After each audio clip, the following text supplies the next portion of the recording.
Hi everybody, today's free Facebook Live class is all about the 5 types of energy vampires. So first let's start off with a little bit of introduction while everybody's joining our live. Hi everybody, my name is Maya Zahira with Psychic Protection Sanctuary, and this is our monthly free class in our Facebook group, our community Facebook group that is called Psychic Protection Sanctuary. So if you're watching this somewhere else, like my YouTube channel, that's also called Psychic Protection Sanctuary, if you're watching this on YouTube or somewhere else, I invite you to also head over to Facebook and join our group, not the page, but the group. So I invite you to come on over there because we do have daily conversations in our free Facebook group so that you can get more support, more sharing, more interaction. So as we're welcoming people to our live, I also want to just remind everybody that this is a Facebook Live. This is unedited and unscripted. So we're just having a chat. Basically, we're just like sitting around the table, having a conversation. So I invite you to share, to chime in. And again, I always want to point this out to the people on YouTube, the YouTube subscribers that I appreciate so much. On YouTube, a lot of people are used to like edited, really polished videos. That's not what this is. So if you're wanting that, you might want a different channel. This is the replay of our Facebook Live. So in order to share this and make this available to more people out in the world, I just take this Facebook Live and I upload it onto a few different places, including the YouTube channel, so that you can enjoy it as well.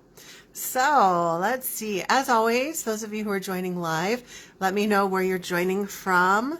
And Jamie L says, "Hi, hey Maya, glad to be here for this one. Comfy in my bed watching." Yay, I love that. Where are you joining from, everybody? So we have a lot of people here. That's great.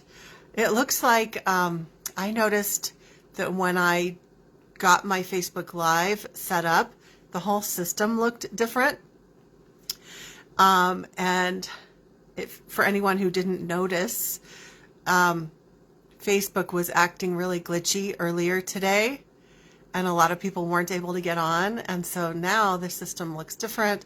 My connection is also different. So hopefully you guys are hearing me okay. That's crazy. Facebook land. What would we do without it? Linda Lee says, "Hello from Kentucky. Glad to be here." So just a reminder that today's topic is all about energy vampires, the 5 different types of energy vampires that I've observed.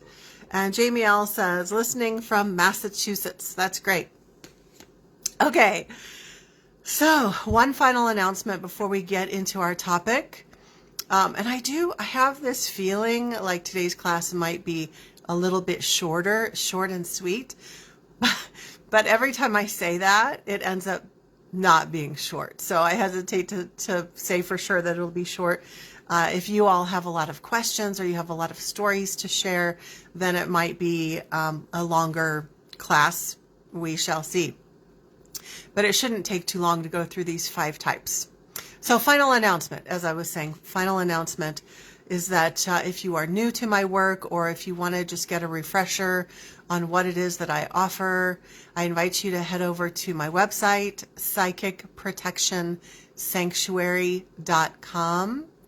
And you can sign up for the newsletter. Just put your email in there and you'll get a series of emails with free gifts. You'll get a quiz to find out if you're under psychic attack, and all sorts of other little juicy freebies. And then after the freebies come, you'll get little discounted things. So it's a really good deal to sign up for the email. And then you can also click on the Work with Maya in the menu to see my 12-month academy where you can receive mentoring in a group environment. So let's say hi to a few more people and then we'll jump in. Okay, did I get everybody? Looks like I did.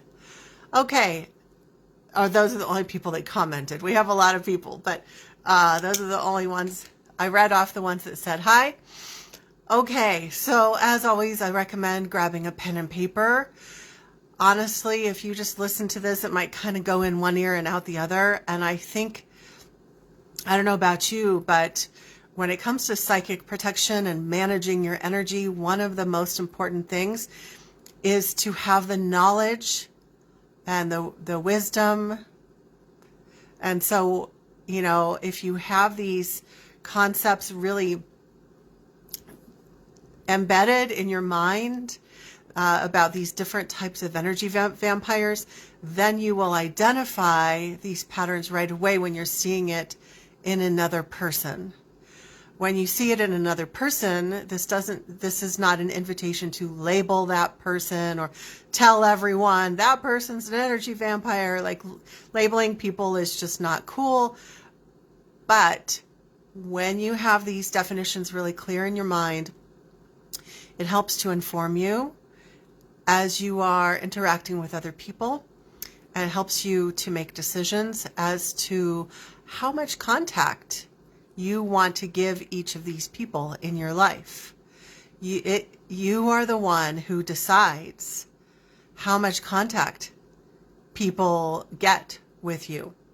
Okay? So how much access people have to you. Your energy is sacred. We can point our fingers all day and be like, that person's an energy vampire. Well, okay, but that's their business. So it is up to you. It's your business to determine who has access to you. And that is the more empowered approach. And also, I haven't even gone into defining an energy vampire yet, but I want to point out that every single one of us has been an energy vampire, even if it was just for a little while. Maybe when we were having a bad day, or we were sick for a couple weeks and we were just more needy, which is only natural. So every human has at least a few moments when they are leaning towards energy vampire tendencies. So in today's definitions, we're really talking about, you know, the kinds of interactive patterns, the kind of people who are very solidly set in these patterns, not just an every once in a while or, oh, I was having a bad day moment. Okay. But it's important to stay humble and recognize that all of us land somewhere on this spectrum. So we want to work on ourselves as well. Okay. Yeah. So now that we've had weird Facebook stuff in Facebook land today, yeah, apologies if I don't see all of your comments today, because it is acting a little weird, but I think I've seen pretty much everybody's. Jamie L says, raising my hand for that one, working on that, about sometimes landing on the spectrum. I found that self-compassion and self-love is good for that. Yeah, it is. We don't want to be self-judging or judging others. We want to just notice and then make decisions accordingly. So I haven't even defined energy vampire yet, and that's super important. But really, at this point in our human development, in all things spiritual, most people have heard of energy vampire. 20 years ago, a lot of people had never heard of it. Nowadays, there's a lot of books and there's a lot of talk about energy vampires. But just in case, if you have been in a bubble and you've never heard of it before, when we speak about energy vampire, or a synonym is psychic vampire, it's when a person is sucking energy from another person. It's plain and simple. When there's an energy suck. Okay? So technically, as human beings, we should be sourcing energy from the earth, from the planet, from nature. Like a plant, we should be sucking energy up, drawing energy up in a natural sort of way, and absorbing life force energy from the planet. And then also through our crown chakra, we can be absorbing it through from the cosmos, from divine source. And then we can also absorb energy through our chakras and our aura from the environment. Like if we're sitting in nature, we're sitting under a tree, we can, in a very healthy and natural way, we can absorb energy from nature, and that nature energy gives us life force. We should not be knowingly or unknowingly plugging in energy cords to other people to get energy from them. That's the unhealthy way. Now, in our day and age, we don't really have the clarity about this, but the truth is that the norm for relationships is this underlying idea that let's say romantic relationships or even friendships, the idea is that they are supposed to make you happy, that they are supposed to fulfill your needs. That perspective in today's cultures is technically energy vampirism, okay? So all these love songs that talk about how I was nothing without you, and now that I've found you, like I can now be happy again. That song, whatever, there's a million songs like that, but a song like that is literally talking about energy vampirism. And often both partners are vampiring off of each other. Okay, so I want you to recognize that this is such a part of our environment, and we don't even recognize it. It's like this subconscious thing that's just interwoven. So, let's see here. We've got a couple comments, I think. Oh, Stephanie is saying she's watching from Florida. Yeah, so very plain and simple, energy vampire is somebody who is sucking energy from another person. And I want to be clear that sometimes, a lot of times, it's unconscious, it's unknowing. It's like behaviors and attitudes and interactions and even energetics that a person has learned even from their upbringing. They've learned how to interact in this way that causes them to be sucking energy from others. So that's when it's unknowing. They don't consciously know that they're doing it. And then there are energy vampires that are knowingly doing it. They know full well that they're hooking in and sucking people dry. And we will talk about that at the end of our list. There's a particular type of energy vampire. So let's get into our list. Grab your pen and paper, because I think this would be good to write down. Sonia says, hello from Washington State. My old cult leader. I felt glued to my seat when I would go to her class, like I couldn't move. Yeah, so it sounds like there's, in addition to energy vampirism, there's spiritual abuse. So there's some other levels of things, perhaps mind control, energy manipulation as well. Yeah.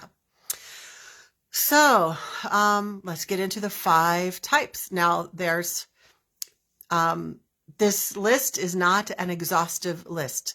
You might come up with other types of energy vampires beyond this.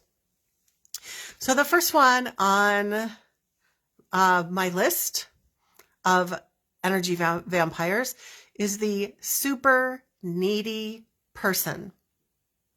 Now remember what I said at the beginning. Like all of us have moments.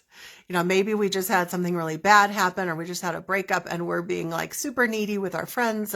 We all have moments. So don't self-judge, or don't try to just lump yourself or lump another person into a category like they're always like this. We need to remember there's a spectrum. Okay. But also understanding each of these 5 so that we can decide, maybe if this person is like always, the entire history of our relationship, they've been super needy. They've been, either emotionally needy, like they're just sucking us dry emotionally, or they constantly need help. Always, it's one thing after another. They always need help with things. Maybe that person is an energy vampire and you might want to limit contact with them. Another aspect of the super needy is, so I've talked about how an energy vampire will suck your life force energy. There's an alternative to this that's almost the same but different. Still an energy vampire, but there are times when the energy vampire will hook into a person in order to ground through them, in order to feel safe. So they're not necessarily sucking life force energy, but they'll hook, usually unknowingly, into the person's root chakra in order to ground themselves, when that's not the proper way to ground. They should be grounding by connecting into the earth. Okay, so that's the super needy energy vampire. Super needy. Alexandra says, okay, I'm going to save your question because it's jumping ahead a little bit, but I'm going to say yes. Okay, because that's our number 5, but I don't want to give a sneak peek on that just yet. Okay, so the first four that I'm going to talk about are the more like regular people. And Alexandra was asking about more of like the healers and spiritual teachers. That's going to be one of our categories at the end of our list. So just your everyday people, your coworkers, your family members, your neighbors, your friends, your romantic partner, your spouse, etc. They might be one of these first 4 categories. Super needy is number 1. Number 2, non-stop talker. Non-stop talker. Now, some of us are really good at talking. Like, I'm in the right career, whatever you want to call it, because I've always had the teacher archetype. Like, I can definitely talk. I have ideas I want to share. You might relate to that. I don't know. But that's not what I'm talking about.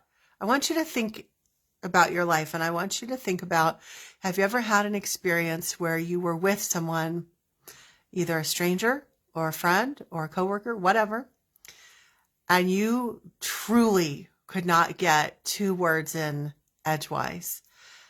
And what I've noticed is that it almost feels like the person sucks the oxygen out of the room, because it's like talk. And if you notice, if you really pay attention, like, they're not really even saying anything. You listen and you're like, most of what they said didn't even have a point. They just, for whatever reason, maybe they're ungrounded, maybe they're anxious, like maybe they have unresolved emotional stuff, or maybe they want or have a need to feel heard all the time. Whatever the reason is, it's non-stop talk, and it's usually okay, I'm checking comments. It's usually non-stop talk that doesn't really mean anything either. Okay. I had this experience recently, and I really paid close attention. And this is how I came up with the idea that, like, they suck the oxygen out of the room. It just feels like that's just the best way I can describe it. It's like they're talking and talking and talking, and through all that talking, it's just sucking, instead of sucking energy from you, it's like they're sucking energy out of the room. But I also felt tired. It didn't feel like they had an energy cord attached to me, but it was like they were sucking all of the oxygen out of the room so I couldn't breathe. So can you relate to either 1 or 2? So in the comments, I want you to put the number 1 or the number 2, or 1 and 2. Okay.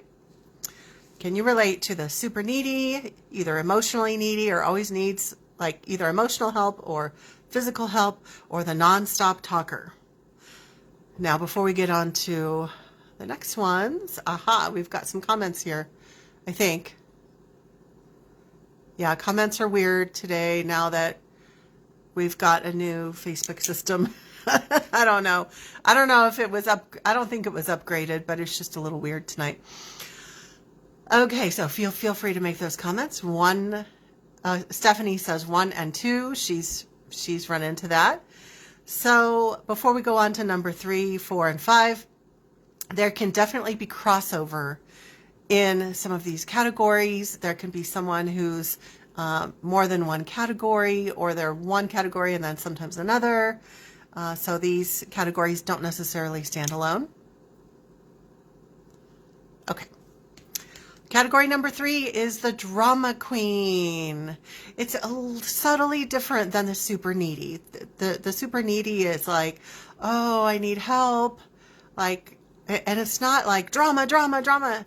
It's not this like high energy drama thing. It's like they just need help. They're emotionally needy, or they need help with things all the time. The drama queen is like, oh my God, all these things are happening in my life. And you get on the phone with them, and they might also be a nonstop talker. They talk on and on about their terrible boyfriend, like another boyfriend that they've broken up with, or that they're living with. So now they need help moving. So there's some neediness. And it's like, usually it's the same problems over and over again. It's one drama after another. And the drama seeker is an attention seeker. It's like all big and high drama all the time, 24/7, 7 days a week. Sonia says, my friend is a 2. Thanks for that. Stephanie says, yes, it's so hard to deal with the drama queen. Yeah, it could be drama queen, drama king, whatever you want to call it. All right, moving right along to number 5. Oh, and if you can relate to 3, go ahead and give me a number 3 in the comments. Okay, and that includes also anybody who's watching the replay. You can do the numbers. 1 was the super needy. Number 2, nonstop talker. Number 3, drama queen. Give me some numbers. Okay. Number 4. This one is a little surprising for some of you. I call this the codependent giver. This type of energy vampire is the codependent giver. So let me explain. I had never really thought about this before until a couple years ago, when I had an ongoing situation with someone who was an extreme codependent. And what I mean by this is that they obtained their feelings of self-worth by doing things for other people that the other people should have been doing for themselves. So this person was like, oh, let me do this for you. Oh, let me do that for you. And it was always at a wildly inappropriate level, right? Like interjecting themselves in ways that were wildly inappropriate, when the other people could have and should have been taking care of their own needs. This person, again, a person who's extreme codependent, will often obtain their feelings of self-worth by doing things for other people. So when I first met this person, I thought they were very altruistic and very loving and very giving. And I never would have identified them as an energy vampire. But as time went on, what I realized, I actually had a vision about this. I saw this person flitting around and doing this thing for this person and doing this thing for that person and that person. They were flitting around, and they looked like a hummingbird. And a hummingbird has a little thing coming out of their mouth, out of the front of them. It's called a proboscis.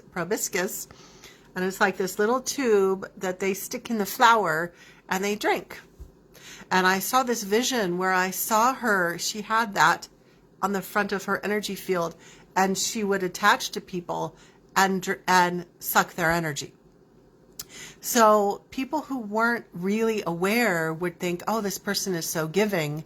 And meanwhile, this was a codependent giver. This was someone who was an extreme codependent, who was a major energy vampire, feeding off of anyone that she could do this to. This is not uncommon, but this, I was able to learn about this by these interactions. So this is not a judgment about anybody, but just giving an example of how I learned about this type of energy vampire that I don't think I've heard anyone talk about before. We just think of like the people that are sucking life force energy and the people who are drama queens and all of this. But I think we need to really understand that there are people who are genuinely giving and loving at an appropriate level. And then there are those who are extreme codependent and who are obtaining their sense of self-worth by doing things for other people in ways that are inappropriate. And by doing that, they are actually sucking energy from other people. It's an extreme energy vampire that we need to be aware of. That's number 4. And if you can relate to number 4, give me a number 4 in the comments. Linda Lee says 1, 2, and she put the number sign, and 3. 1, 2, and 3. She can relate to the first 3. Jamie L says, will you briefly explain what to do if we have 1 or 2 of these ourselves? I would assume just working on grounding to the earth would be a good fix. Yes, that's right. The more grounded you are, the better. Because a big reason why people do the energy vampire thing, intentionally or unintentionally, is that they're trying to draw energy. Like they're trying to either ground or get energy, and they're doing it from the wrong source. You should be doing it from the earth. So the more you can ground, connect with planet Earth. So that's going outside with your bare feet. It sounds boring. It sounds simple. Like, how is it that simple? It truly is that people are not aware of what they're doing with their energy. They're looking to other people as their source, unconsciously usually. So the more you can train yourself to automatically ground, the better. Jamie L says, it sounds like martyrdom. Yeah, there can be some of that in the mix. That's one characteristic, but that's not always in the mix. But it can be like give, and it's really that they're not giving, they're sucking. And remember, sometimes people are so not aware of their own stuff that they really think they're a good person by doing all of these things for other people. And, oh, I'm setting an example for the world. I'm setting an example for others to do good things for others. Meanwhile, they don't have this self-awareness yet. They don't even understand that they're being an energy vampire. So Jamie L, to give another answer to your question about what do you do if you might have some energy vampire tendencies, first answer that I gave was about grounding. The second thing, it's easy to say but harder to do, is work on your self-awareness. A lot of times, and I know that you do, you very much do, but for anybody who needs to work on this, really be brutally honest with kindness about yourself. A lot of people lie to themselves about who they are and what their intentions are. So the more honest we can be, the more we can observe ourselves with curiosity, not judgment, but curiosity. Like, oh, I noticed that I'm doing this when I'm with other people. What's that about? I wonder why I'm doing that. So that's the key to self-awareness. And then in just a second, we're going to do our last one, which is less about everyday people, more about healers and spiritual teachers. Sonia, so far, all of the above, I connect with the core of Mother Earth daily. That's great. So important. And again, the connecting with Earth, it's like, oh yeah, that's whatever. But it's so simple and really, really important. It's like the answer to so many things. And Jamie L says, and working on trauma too can help. That's very true. Because when we have trauma, when we have unresolved inner shadow, that unresolved inner shadow can be running the show. It can cause us to be unaware and to lie to ourselves and to be acting in ways that are not serving ourselves and others. Okay, I'm going to go over the last one. And since it always takes a minute for comments to come through, if you have a question that you have not asked yet, or you have a comment or a story, go ahead and start getting that ready now so that it gets in before I end the live. Okay, number 5. Dun, dun, dun, dun. I'm going to call this type of energy vampire the dark shaman or the dark healer. Now, they don't have to be a shaman specifically, but this is any type of spiritual worker, whether they're a spiritual teacher, an energy healer, a holistic healer. I've even known chiropractors who did this sort of thing, like any type of holistic worker, spiritual worker, anything like that. Anybody who's doing that type of work who is misusing their energy. Now, we're talking about energy vampires, so they're in this sense, they are literally plugging in energy cords into their clients or their customers or their students and sucking life force energy.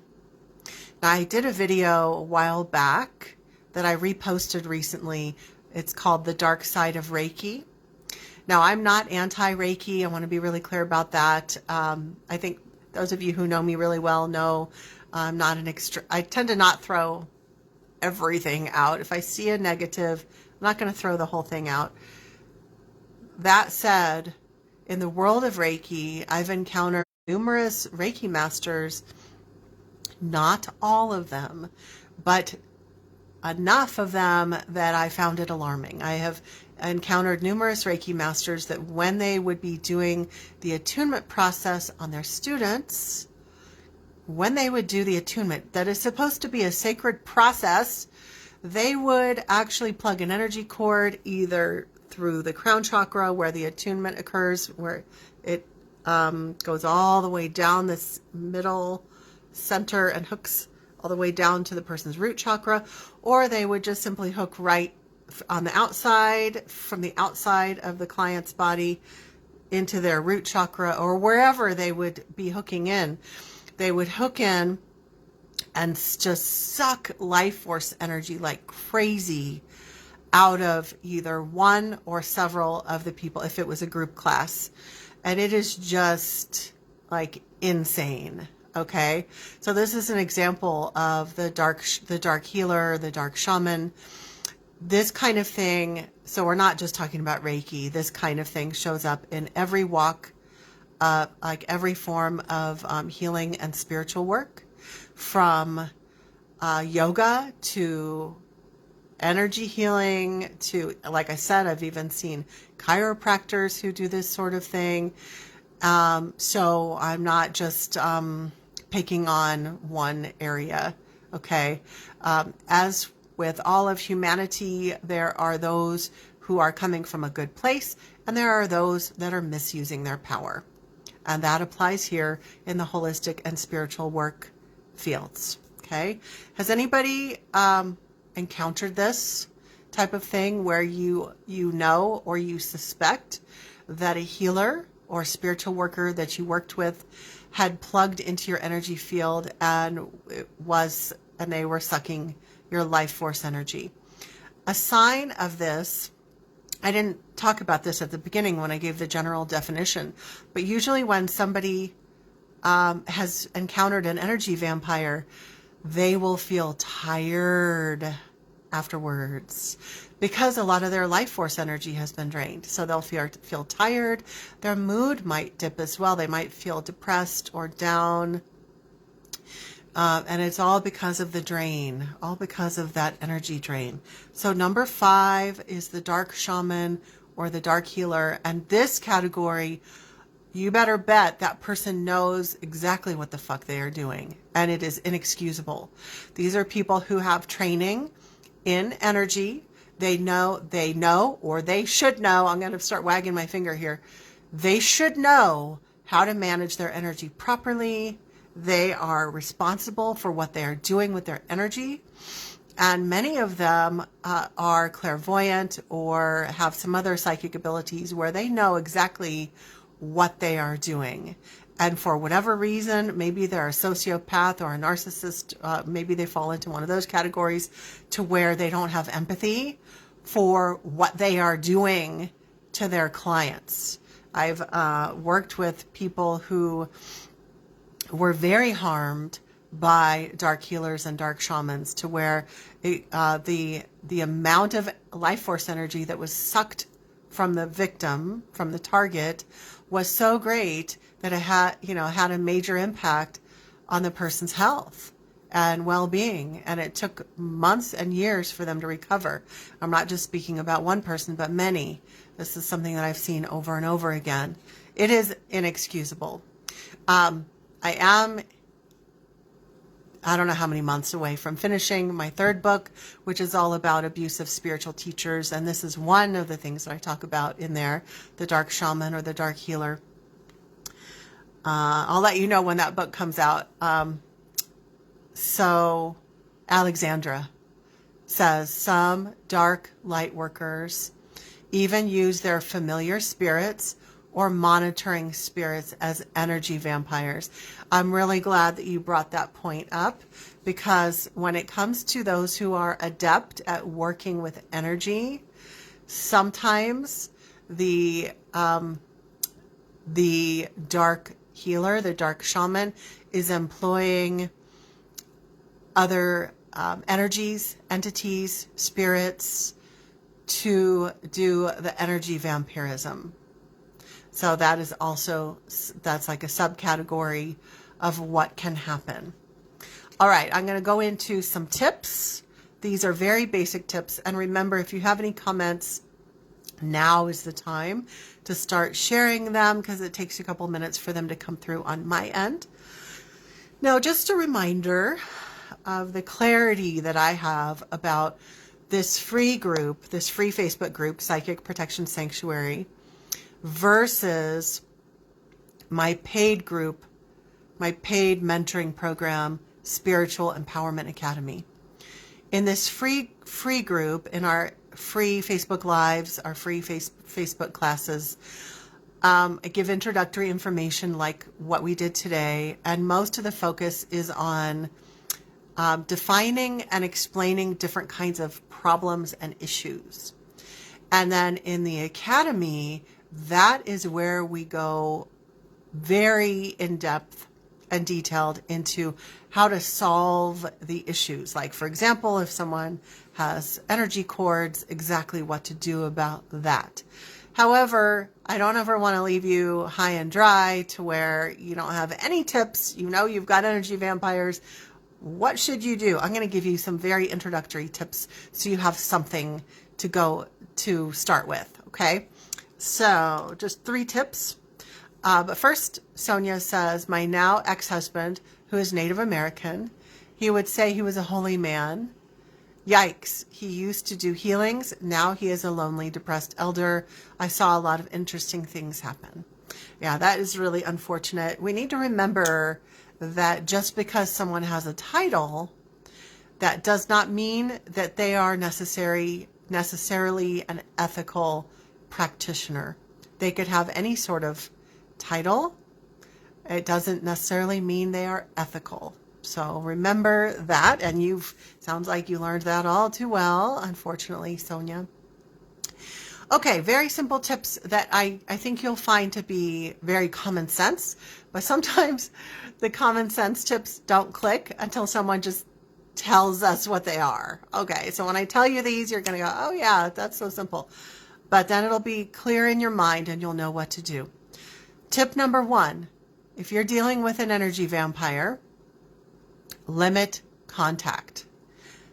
You might cut off contact. It depends on the situation and the person. If you're dealing with a dark shaman or a dark healer, you absolutely need to completely cut off contact, because every time you have contact with them, they are gaining access over your energy, and you need to revoke access so they cannot suck you dry anymore. When it comes to maybe a family member that you don't have any other choice, you've got to have contact with them, you might have to just limit and just keep the phone calls really short. If you have to make up an excuse like, oh, sorry, someone's at the door, like, I'm all for honesty, but if you're dealing with someone really difficult, you have to do whatever you have to do in order to limit contact. If you just don't feel comfortable telling the truth. And an energy vampire isn't going to respond well if you say to them, you're an energy vampire and I'm revoking contact. They're probably not that self-aware. They're just going to get defensive. So being straightforward, unfortunately, isn't going to work probably. Linda Lee says, cover your solar plexus with your hands per se. Oh yeah. Okay, so so this is an extra tip. Thanks to Linda Lee reminding me. So you can actually cross your arms like this. You cross them over your solar plexus. You can't see my solar plexus, but I'm going to drop my arms down. And you just stand there with your arms crossed. And that's going to help block your solar plexus, which is your power center. It's going to help protect your energy.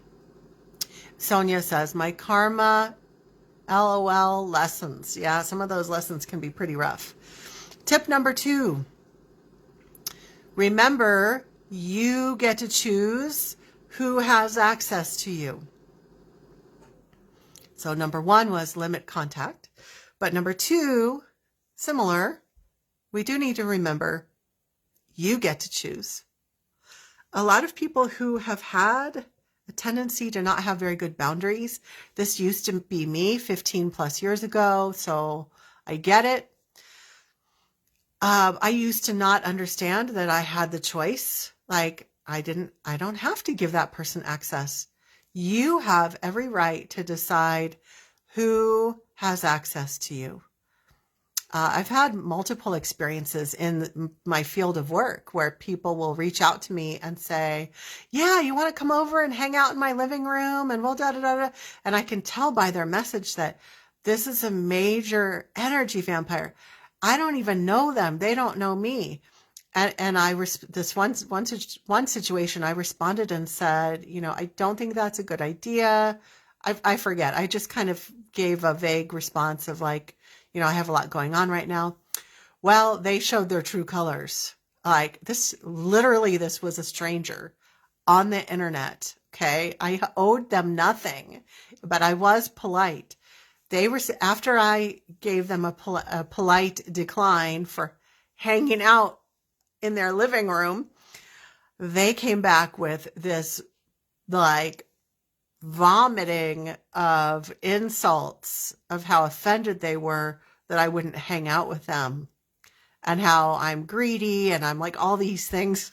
And I was like, wow, that person really wanted to plug into me and suck my energy dry. And I said no, and it made them mad. So with tip number 2, you get to choose who has access to you, but be prepared. They might not be happy with you if you say no. They might think that it's a great idea for them to hook into you because that's what they want to do. You say no, and they might insult you. They might say terrible things. They might yell at you. So what? You have the right to choose who has access to you. You don't owe anyone even an explanation. If you feel like there's a chance that they're gonna hook in and suck energy, you have the right to say no. And you don't have to explain why. Okay. Before we do tip number 3, Jamie L says, also fingers together, thumbs and fingers, and feet crossed can help too. Ted Andrews mentions this in his book on psychic protection called The Energy Containment Technique. Oh yeah, that's great too. Thank you for sharing that. I appreciate that. Yeah, a couple of really great ways of using your physical body to help protect your energy. So what I'm talking about more is like avoiding even having to deal with that. But if you get in a situation where, oh my God, I'm in the same room with this person and they're right across from me and I can feel my energy getting sucked. But both Linda Lee and Jamie L, your tips are super important because let's face it, reality, you're not going to always be able to avoid these people. You're going to be face to face with them sometimes. Okay. And tip number 3, take responsibility for your own energy. Like I said before, we can point our fingers and say, that person's an energy vampire. And every time they call me, they talk on and on and on. And I feel so tired. Okay. How are you taking responsibility for your own behavior? Now that you're aware of this energy vampire thing, why are you still allowing yourself to stay on the phone with them for 2 hours? That's on you. Okay. So they might be an energy vampire. Yes. but take responsibility for your own energy and what you are allowing or not allowing, because you are the one who's responsible for your own energy. Okay? If you've been going to a healer that you suspect might not be coming from a good place, maybe you wonder if they're hooking in cords, it is up to you to recognize that and stop going to that person. You don't have to get them to admit. They're probably not going to ever admit what they're doing. Okay.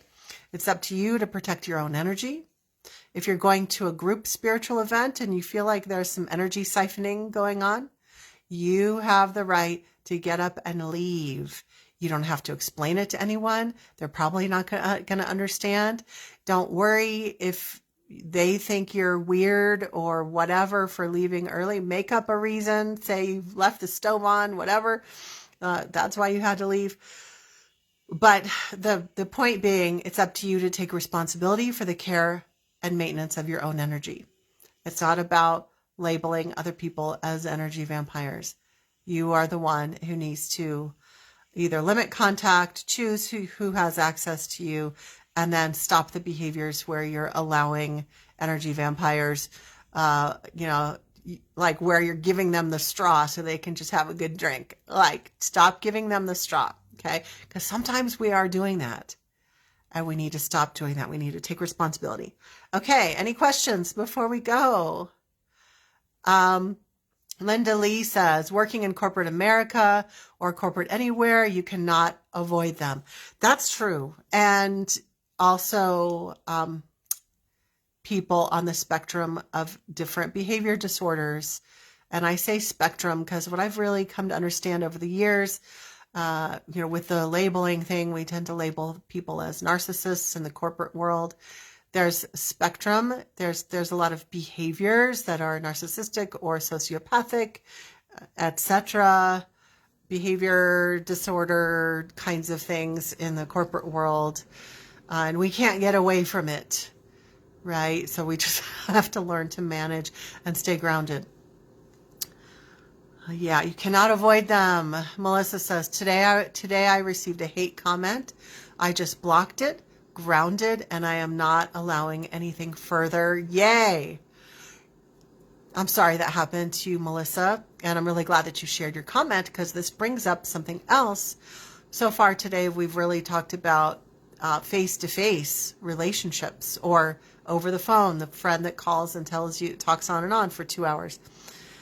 But there's also energy vampirism that happens when we're having online interactions. When you encounter a troll, let's say you're someone who has an online presence and there's somebody who comes on and, tells you that you suck and really not constructive criticism at all. It's just troll talk. Okay. The whole idea is to bring you down and suck your energy. And it is a type of energy vampirism. So it's good to be aware of that. And I love that the first thing you did was you blocked it, you deleted it, you didn't take it seriously, you didn't invite it in, and you grounded. Yeah, I've had to work on that. I'm getting better. Alexandra says, my final question is related to astral travelers. What is a good tip to protect our energy from that spiritual realm? So yeah, when it comes to the dark shamans and the dark healers and other spiritual adepts who know how to astral travel, which for those of you who don't know, most people know what astral travel is, but is when a person leaves their physical body and their astral body travels to wherever, random places or wherever they instruct their body to go to, depending on how adept they are at astral travel. And some who are very good at it can actually travel to whoever they are targeting and visit them astrally. And sometimes the targeted person will actually see that dark shaman or whoever at their bedside, like doing things in their energy field. Or hooking in energy cords. So I'll give a brief answer to this. There's a lot that I could say on this, but I'm going to keep it brief since we're wrapping things up. And it's kind of a whole other topic. Important one, though. First thing that you need to do is you have to revoke access. This person you've probably, or at least in some way, shape, or form, knowingly or subtly, given them access to your energy. It could have been where you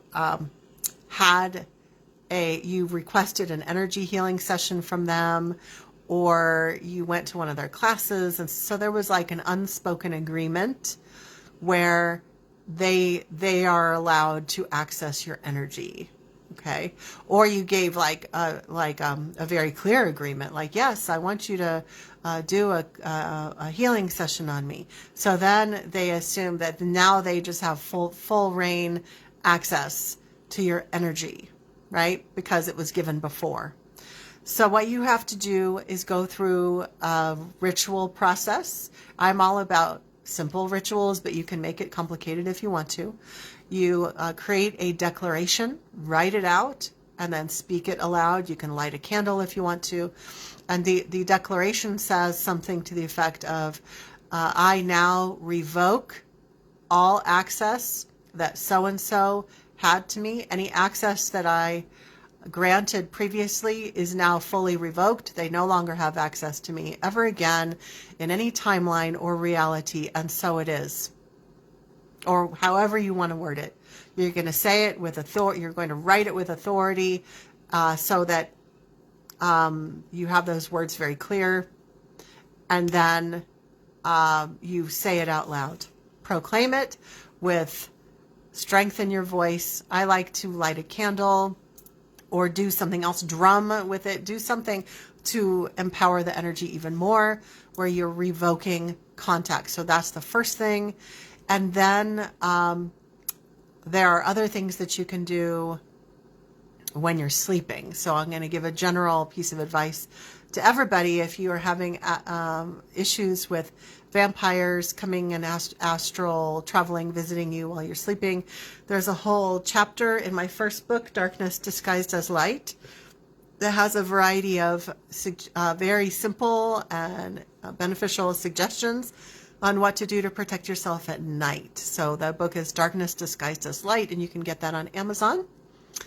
So I feel like that'll give you a good start there, especially the revoking access. Super important. Jamie L says, I love it. Yeah. He's repeating something that I said to him. So you were listening. Yay. He says, wherever you go, there you are. Yeah. Definitely. Jamie L says, none of us can avoid energy vampires altogether. It sucks, but it is what it is. Yeah. I mean, it's part of being on the planet at this point in time. As part of our current modern culture is this idea of access. It's about sourcing energy in inappropriate ways, whether it's through behaviors, addictive behaviors, through accessing energy through people, through video games, through television, through drama, like all the different things that are part of like modern pop lifestyle. Those are things that we're taught that it's normal to obtain energy from those things, when that's not where you get energy from. You should be getting it not from other people or situations, but from Earth and from Divine Source. Linda Lee says, correct, we cannot avoid them altogether. Hence the need to have different and varied strategies to deal depending on the level of control you have in the situation, whether they're a friend versus deskmate, boss at work, etc. Yep. And yeah, definitely. Okay, I think we're pretty much done. I don't know what I'm going to talk about next month, but every month, whatever topic we end up talking about is divinely inspired. I get some inspiration and it just drops in and I go, oh, that's what we're supposed to talk about next time. Sometimes it's a question that somebody asks either in my paid mentoring group, the Academy, or in our free Facebook group, Psychic Protection Sanctuary Facebook group. And then I go, oh, we should really expand on that even more. So definitely keep the questions and the conversations coming in the both the free and the paid Facebook groups. The next month's topic is to be determined, TBD. As always, I appreciate you guys so much. I really do. We all learn from each other. Melissa says, thanks, Maya. Sonia says, thank you. So grateful for the insights. Jamie L says, wonderful talk, Maya. Always lovely hearing you speak. Linda Lee says, thank you, Maya and all. Have a blessed evening. Alexandra says, thank you, Maya. Appreciate everything you covered. I always appreciate you guys too. I could have just come on and pre-recorded a video, but there's a whole different energy when we get together and I can see your comments. For example, as you noticed, there were people that made comments that included vital information that I didn't have in my notes. Like, oh, I hadn't really thought, like I didn't think to include that. I'm so glad you guys were here so you could add your extra tidbits, because other people watching live and watching the replay needed that information. And that's how it kind of all works together, divinely guided, that we're working together as a team to help share this information. And I just appreciate that so much. Okay, I think we are all done. Shout out to all of you who joined live. Shout out to everybody in the free Facebook group who's going to watch this replay in the next few days. And a shout out to everybody on the YouTube channel, Psychic Protection Sanctuary. Thank you for being who you are. And I always invite you to make comments. That definitely helps on the YouTube channel. Making comments, liking, subscribing, all those things, it definitely helps to it helps the algorithm so that other people who need this information can find it, so we don't stay hidden. Our channel on YouTube is still, it's slowly growing. It's very slowly growing, slow and steady, but it's still very small. So anything that you can do to comment, just taking that second to say thanks or whatever you want to say on there, and to continue the discussion, it really helps the channel, which when you help the channel, you help the other people who need to find the channel. So I would appreciate that if you could contribute in that way on the YouTube channel. So thank you so much, everybody. Have a great night, and I will see you online on all the different places, and I will see you in the next Facebook Live next month. Lots of love.